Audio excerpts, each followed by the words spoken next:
Hello दोस्तों, veterans, नमस्कार। मैं दीवान सिंह। आपको पता है कि कई दिन से मैं ये रिक्वेस्ट कर रहा हूं राजीव बहल जी से कि X62 से के कितने केस हो चुके हैं, कितना कलेक्शन हो चुका है, कौन वकील है, क्या नाम है, क्या स्टेटस है, क्या फाइलिंग है। लेकिन अभी तक मुझे उसका जवाब नहीं मिला। उसके प्रोटेक्शन में आज वीर बहादुर सिंह जी आए और आकर के ये वीर बहादुर सिंह जी का कमेंट है, ये मैंने वहीं से लिया हुआ है, ये वाला। और वहां से आकर के ये जो है अपना एक पोस्ट डाला। जो हमने बातें पूछी थी उसका एक का भी जवाब नहीं है। इनने कहां झूठ बोला वो भी मैं बताऊंगा।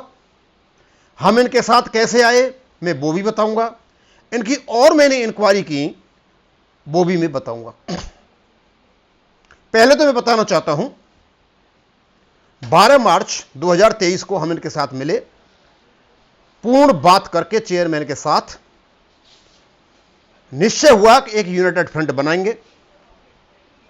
इनको उसका चेयरमैन चुना गया।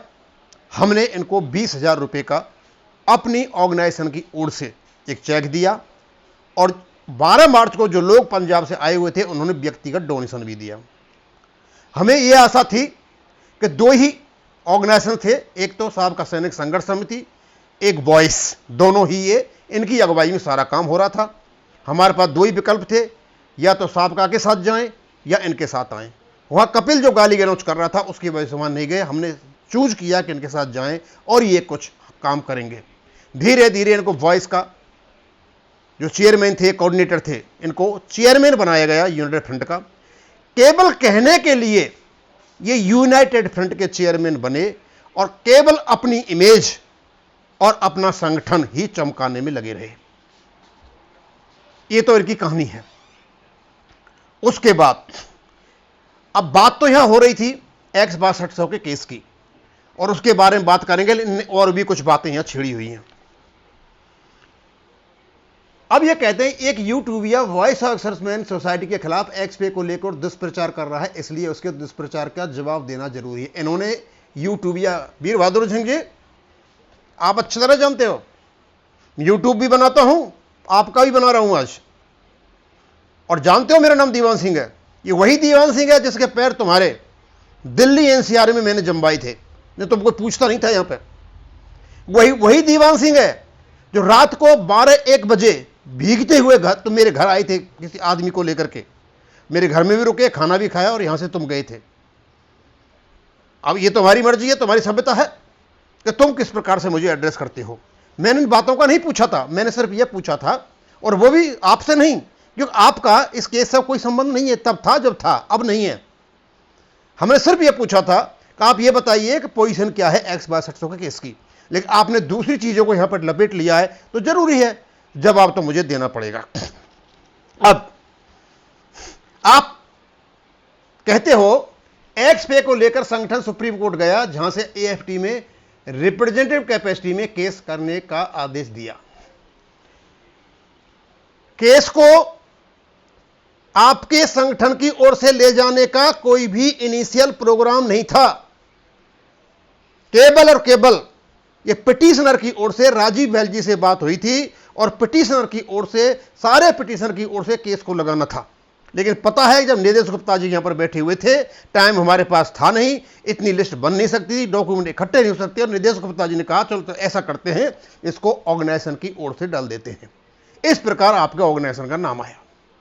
आप लेकर के नहीं गए उसको, जो वकील गुप्ता जी हैं, निदेश गुप्ता जी जो MSP केस लड़ रहे हैं, उनके कहने पर यह संगठन की ओर से गया था। स्वाभाविक सी बात है, जब संगठन की ओर से जाएगा, आप उसके जनरल सेक्रेटरी हो, कोऑर्डिनेटर हो, आपका नाम आ गया, आप उसमें जुड़ गए। सुप्रीम कोर्ट में आपका नाम था। वहां से उन्होंने क्या कर दिया फिर, और रिप्रेजेंटेटिव कैपेसिटी में सुप्रीम कोर्ट ने AFT में भेज दिया। और AFT में जाने तक आपका नाम था और आपने उसका पैसा भी लिया हुआ है, आगरे से आने का, जाने का, खाने का, पीने का। वो पैसा हमारा गया है, आपका नहीं है। हमने ऑब्जेक्शन भी नहीं किया, क्योंकि आप आ जा रहे हो तो हमारा पैसा ही लगेगा। अब आप कहते हो एक पिटिशनर JWO चित्तरंजन के नाम से केस फाइल किया और कोर्ट ने सरकार को नोटिस जारी किया। सरकार ने 3 डेट पढ़ने के बावजूद अभी तक जवाब नहीं दिया है और कोर्ट ने सरकार के अंतिम अवसर देते हुए 5 अप्रैल 2024 की तारीख दिया। स्पष्ट है केस नियमित रूप से चल रहा है। चित्तरंजन का केस एक व्यक्ति का केस है, एक पिटिशनर का केस है। ये जो रिप्रेजेंटेटिव कैपेसिटी में केस जा रहे हैं उसका उससे कोई लेना देना नहीं है। रिप्रेजेंटेटिव कैपेसिटी का जो मेन पिटिशनर है वो है JWO अनिल कुमार सिंह। लोगों को बेवकूफ मत बनाइए। केस नियमित रूप से तब चलेगा जब आपने केस लगाया हो। आपने केस लगाया ही नहीं। आपने चित्तरंजन का केस लगा करके लोगों की आंखों में धूल झोंकने के लिए लगाया और आपने सीखा कि अब यह पैसा कमाया जा सकता है। आपने पैसा कमाया। अब मैं तुम्हारी सारी कहानी बताऊंगा जो तुम यह झूठ बोल रहे हो ना आकर के, क्योंकि मैं जवाब वहां नहीं दे सकता था सारा आपके उस पे फेसबुक पे। यहां दे रहा हूं जवाब।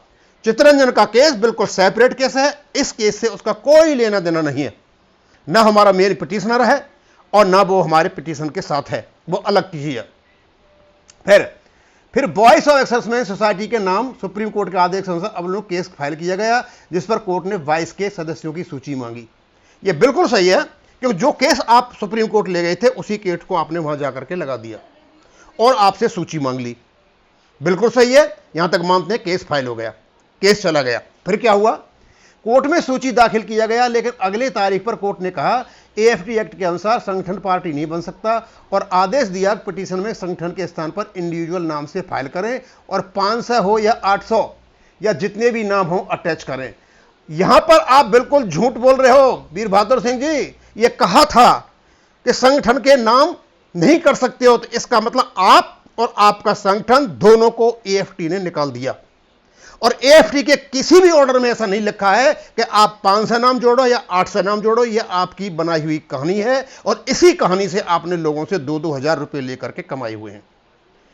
कोर्ट ने यह कहा था कि जो आप वहां से सुप्रीम कोर्ट से केस लेकर के आए हो, आप उसको ऑर्गेनाइजेशन की ओर से नहीं, आप एक व्यक्ति का नाम लो और रिप्रेजेंटेटिव कैपेसिटी में लगाओ। और आपको वही केस लगाने थे जो सुप्रीम कोर्ट गए हुए थे।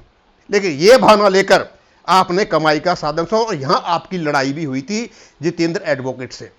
उसने आपको यह कहा था केस उन्हीं को लगाओ जो सुप्रीम कोर्ट में गए हुए हैं, आप दूसरों को क्यों लगाते हो? आपने कहा था कि हम लोगों से 2-2 हजार रुपए लेंगे और उसके बाद केस लगाएंगे, और आपने केस सुलझा दिया। आपका काम था केवल कमाई करने का, और यही आपका नियति है, यही आपका नेचर है, और यही आपका है कि आप सर्विसमैन को धोखा देते हो और यहां भी झूठ बोल रहे हो।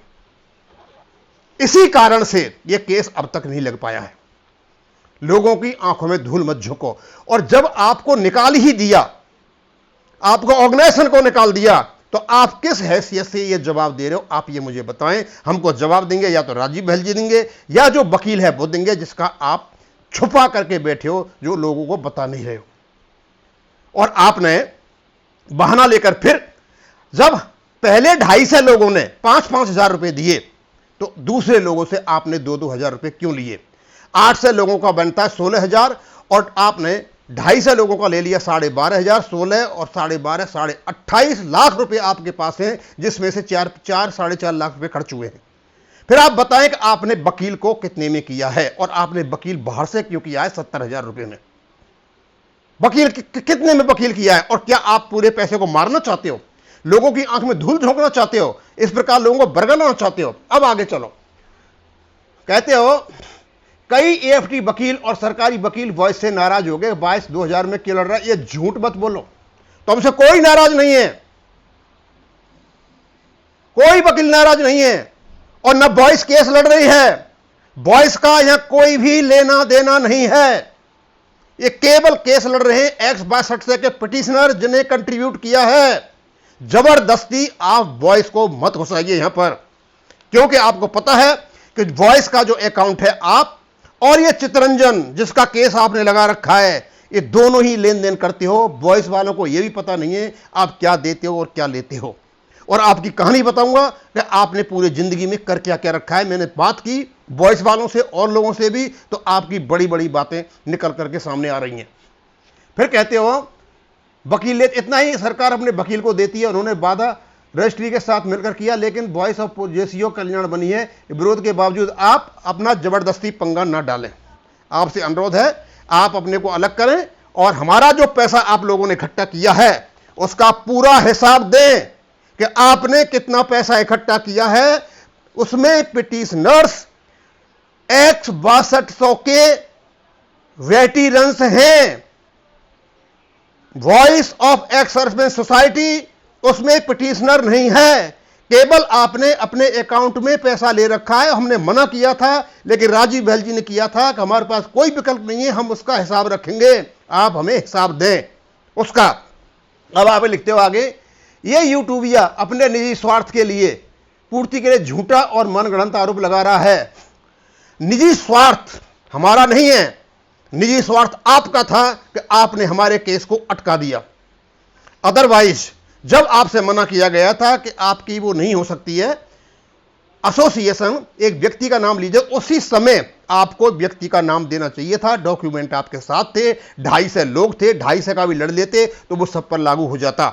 लेकिन क्योंकि आपको कमाई करनी थी, आपको 25-30 लाख रुपए इकट्ठे करने थे, और मनगढ़ंत हम नहीं कर रहे हैं, स्वार्थ के लिए नहीं कर रहे हैं, आप केवल और केवल पैसा कमाने में लगो। आपकी जो इमेज है, जब हम आपके साथ आए थे बहुत बढ़िया नहीं थी, इस समय भी आप किसी से बात कीजिए, आपकी इमेज ना तो बाहर अच्छी है और ना आपके ऑर्गेनाइजेशन में अच्छी है। रामलीला मैदान में यूट्यूबिया इवेंट मैनेजमेंट ईएसएम की राजनीति प्रमोट कर रहा था। भैया मुझे पता नहीं मैं किसकी राजनीति को प्रमोट कर रहा था, और तुम कहते हो प्रमोट कर रहा था, और आप सोचो कि आपको एनसीआर में पैर रखने को जगह नहीं मिलती, तुम्हारा आदमी कोई नहीं था। यहां पर आपको साथ दिया सुरेंद्र पहलवान ने, आपको क्या नाम डांगी साहब ने, आपके क्या नाम है वो क्या नाम है हरियाणा के कई लोग हैं, इनको मैं जानता हूं जो अपने अपने संगठन को लेकर वो क्या नाम है संयुक्त मोर्चा के साथ में जुड़े हुए थे, उन्होंने साथ दिया, उन्होंने यहां भीड़ इकट्ठी की। आपके जो लोग आए थे बाहर से आए थे, कहां से, उत्तराखंड से और वहां से, और आजकल वो लोग भी तुमसे नाराज हैं। तुम पूरे देश में घूमते फिरते हो, अपना पैसा लगा के नहीं, हमारे पैसे को लगा करके घूमते हो, तुम लोगों को बेवकूफ बनाते हो। अब तुम्हारी सारी पोल पट्टी खुल चुकी है, इसलिए आप हो सके तो प्लीज आप ये बताइए, हम जो बात पूछ रहे हैं बताइए, कितना पैसा आपने इकट्ठा किया है, कितने इसमें केस की क्या दशा है, केस का डिफेक्ट हटे हैं या नहीं हटे, केस फाइलिंग हुआ या नहीं हुआ है। चित्तरंजन का नाम लेकर के लोगों को बेवकूफ नहीं बनाए। ज्वाइंट ट्रिब्यूनल का, जबकि उस व्यक्ति ने 1 रुपया भी नहीं दिया। किस व्यक्ति, शायद सुरेंद्र पहलवान जी की बात कर रहे हैं, और 1.5 लाख का घाटा भी बायस ने किया। 1.5 लाख का घाटा आपने अपनी मर्जी से किया। आपको पता है अतर सिंह डांगी ने यह कहा था कि हम जब साथ चल रहे हैं, आपकी यही बात हुई थी, हम सब साथ मिलकर के करेंगे, ये वॉइस का नहीं है, लेकिन आपने इसको वॉइस का बना दिया और लोग नाराज हो गए। आपने इवन उनको फंड कलेक्शन करने के लिए भी उनका सहयोग नहीं लिया। आप चाहते थे केवल आपको पैसा दिया जाए, ये लोग आपके पास आदमी लाए, और आपने जो उनके साथ में किया, बाद में जो गदर किया, जो बदमाशी की, जो कहते हैं कि विश्वासघात किया, वो सबको पता है। सभी को ऑर्डर लगा दिया, खुद ही देख लें। कौन सा ऑर्डर लगा दिया भाई, तुम्हें ऑर्डर से क्या मतलब है? कौन सा ऑर्डर लगा हुआ है? किस ऑर्डर की बात कर रहे हो? और ये वीर बहादुर सिंह नेशनल कोऑर्डिनेटर, भैया ये क्या हो गया? अरे तब तो कई चेयरमैन संयुक्त मोर्चा लिखा करते थे। आप ये बताएं कि संयुक्त मोर्चा के नाम से जब चेयरमैन बने थे तो आपने क्या किया? क्या कोई कमेटी बनाई? क्या आपने कोई अपनी कमेटी का सिलेक्शन किया? क्या आपने उसका कोई उपाध्यक्ष बनाया? क्या कोई टीम बनाई? कुछ किया? आपने कुछ नहीं किया। अतः हम आपसे हमारे ऑर्गेनाइजेशन के द्वारा अच्छे कार्यों के लिए दिया गया 20,000 का चेक हम वापस मांगते हैं। हमारा पैसा आप वापस करें। नहीं करते हो तो हम आपसे बार बार मांगते रहेंगे, क्योंकि हमारी यूनियन ने स्पष्ट रूप से कहा है कि जब इन्होंने कुछ किया ही नहीं, ये अपने स्वार्थ के लिए सारा काम कर रहे हैं, अपने लिए कर रहे हैं, हम ऑर्गेनाइजेशन लिए कर रहे हैं, हम पैसा किस काम का दें? हमारा जो व्यक्तिगत डोनेशन गया उसको हम छोड़ देते हैं और हम कुछ नहीं करेंगे। अब मैं आ जाता हूं तुम्हारी असलियत पर। नलिन तलवार आपका हेड कैशियर था, आपने निकाला और उसके खिलाफ आपने मेरे से वीडियो बनवाया कि तुम्हारा 1.5 लाख रुपए लेके भाग गया। लेकिन तुम्हारी इस हरकत को अब जो हो रही है पता चल रहा है कि बात और ही कुछ थी। आप और चित्तरंजन JWO दोनों ही पैसा निकालते हैं चेक से। यूनियन को आपकी को यह भी पता नहीं है कि आप दोनों क्या कर रहे हो, और उसी चित्तरंजन का यह केस यहां पर डला हुआ है। आपने बरदराजन साहब को निकाला, मैंने पूछा तुम्हारे कि क्या क्या करते हो, तो बरदराजन को बेइज्जती करके निकाला। जहां साहब को आपने प्रेसिडेंट से वाइस प्रेसिडेंट बना दिया, और आपकी एजीएम मैंने सुना है कि 2016-17 के बाद नहीं हुई है, क्योंकि आपको डर है कि कहीं आपको हटा दिया नहीं जाए। आप दूसरों पर लांछन लगाने से पहले इन सब बातों को अपने देख लो, आप किस गिरेबान में हो। और ये जो लिख रहे हो सारी बातें, जब आप कपिल फंड कलेक्शन कर रहा था, उस समय आप ही पर्चियां ला ला करके मुझे दे रहे थे कि ये लोग पैसा इकट्ठा कर रहे हैं, ये ऐसा में कुछ भी नहीं कर रहे। लेकिन आप तो सबके बाप निकल गए, उसने तो कुछ 6 लाख ही किया, आप तो 30 लाख इकट्ठा करके बैठ गए। अब मुझे जवाब दे इस चीज का, और मैं ज्यादा नहीं कहकर यही कहूंगा कि यदि आपकी चलती है और आप अपने को इन्वॉल्व कर रहे हो, तो राजीव बहल जी को बताएं कि कितना पैसा इकट्ठा हुआ है, कितने हमारे क्या नाम है पिटिशनर हैं, वकील का नाम क्या है, कितनी उसमें फीस गई हुई है, कितना खर्चा हुआ, सारा डालने का कष्ट करें।